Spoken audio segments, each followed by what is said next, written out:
Frères et sœurs dans le Seigneur, bonjour, bonsoir, bon après-midi, que le Seigneur vous bénisse. Alors nous sommes à jour J-4 de la retraite parce qu'aujourd'hui nous sommes le 14 et nous allons commencer officiellement la retraite le 18.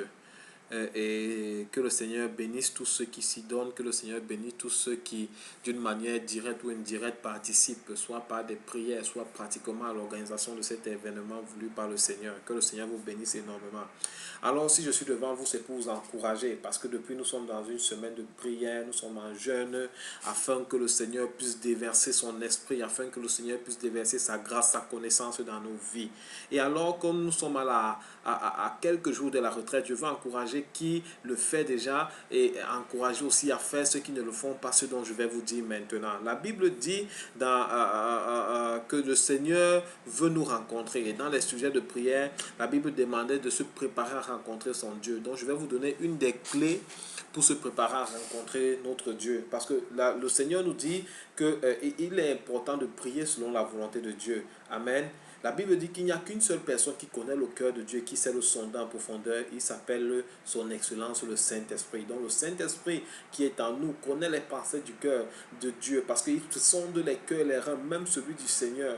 Et il est capable de nous inspirer à prier selon la volonté de Dieu. Mais une des choses qu'il est important de noter, c'est que parfois, avec nos occupations, avec le travail, avec les mamans qui sont à la maison, les enfants dont elles doivent s'occuper, il est souvent difficile d'avoir des moments particulier. Il est souvent difficile d'avoir des moments prolongés où tu es seul avec le Seigneur à regarder sa face. C'est pour cela que la parole nous donne un secret. La Bible dit dans Jean 4, verset, je lirai à partir du verset 23. Mais l'heure vient et elle est déjà venue où les vrais adorateurs adoreront le Père en esprit et en vérité, car ce sont là les adorateurs que le Père demande. Dieu est esprit et il faut que ceux qui l'adorent en esprit et en vérité. Amen. Donc la Bible nous dit que Dieu est esprit, que nous devons l'adorer en esprit et en vérité. Que faire donc dans 1 Corinthiens 14, verset 15. Que faire donc? Je prierai par l'esprit, mais je prierai aussi par l'intelligence. Je chanterai par l'esprit et je chanterai par l'intelligence. Donc, une des façons de se préparer avant de venir à la retraite, à part toutes ces activités qu'on fait de groupe, une des façons de se préparer est de prier beaucoup par l'esprit. Amen. Parce que quand vous êtes en groupe, il est facile de prier, il est facile d'être ensemble, il est facile de communier, mais quand tu te retrouves seul, ta communion ne doit pas diminuer, ton temps de préparation, de consécration ne va pas diminuer, mais à cause de tellement d'occupations dont nous sommes pris, il est souvent difficile d'avoir un temps pour se recueillir tout seul et se concentrer. C'est pour ça que la Bible nous conseille aussi de beaucoup prier par l'esprit. Même quand tu fais le ménage, même quand tu t'occupes de l'enfant, tu peux prier par l'esprit. Même quand tu es en route en train de marcher, quand tu es dans le pullman, tu peux prier par l'esprit. Parce que la Bible nous enseigne que quand on prie par l'esprit, on est en train de dire à Dieu des choses qui sont des mystères. Et on s'édifie soi-même. Quand tu pries par l'esprit, ton esprit, ton homme intérieur est édifié. Ton homme intérieur est fortifié. Et tu es en train de dire à Dieu des choses selon la volonté de son cœur. Parce que celui qui t'inspire, ce n'est pas toi qui prie, mais c'est le Saint-Esprit qui inspire ces mots. Et ce langage arrive à Dieu comme un parfum de bonne odeur. Donc, je vais t'encourager, toi qui le fais.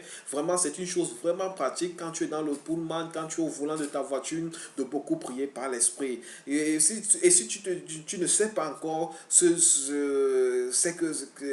qu'est-ce que c'est la prière par l'esprit, il faut venir à la retraite. Nous prions pour toi et par la grâce de Dieu, tu seras baptisé dans le Saint-Esprit. Amen. Sinon, continue de te préparer en adorant, en louant, en cherchant des moments où tu te trouves seul à seul avec Dieu. Mais pour qui ait eu cette grâce d'être baptisé dans le Saint-Esprit, je vous encourage vraiment à beaucoup prier par l'esprit. Je le fais beaucoup. Soit quand je suis en train de donner un coup de main à mon épouse, je suis en train de marcher en route, sur la route, je suis dans le bus, je suis en train d'aller vaquer à mes activités, je n'oublie jamais de prier par l'esprit et ça te fortifie, ça te purifie la tête, ça t'ouvre la dimension du spirituel, ça fortifie ton homme intérieur, ça te permet de vite comprendre la parole de Dieu, ça te permet d'être inspiré de la part de Dieu, parce que quand tu pries par l'esprit, c'est une atmosphère, l'atmosphère qui se dégage autour de toi, c'est une atmosphère céleste, c'est une atmosphère du royaume de Dieu. Que l'Éternel vous bénisse. Je vais vraiment vous encourager, vous qui allez regarder cette vidéo, à vous concentrer beaucoup plus en ces temps